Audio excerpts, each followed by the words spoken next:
lạc bộ dân vũ Long Bình sẽ gửi đến chúng ta một bài nhảy rất là dễ thương, Ngõ Vắng Xôn Xao.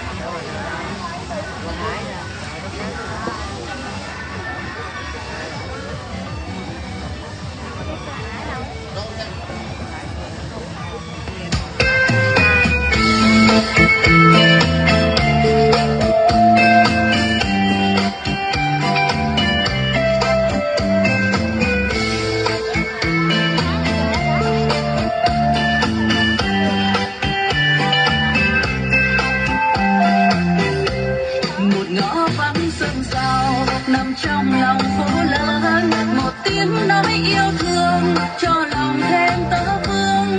Một đám lá thu bay dáng vương đầy ngõ vắng, một chùm hoa chưa nắng xôn xao cả lòng tôi.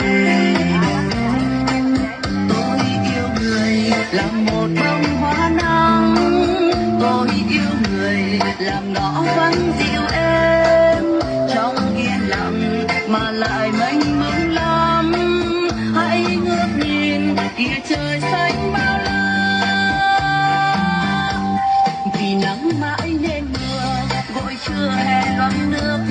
Vì muốn nói với nhau nên nhìn nhau thêm lâu. Chiều ngõ vắng xôn xao, có thêm mấy bé gái cùng nhảy dây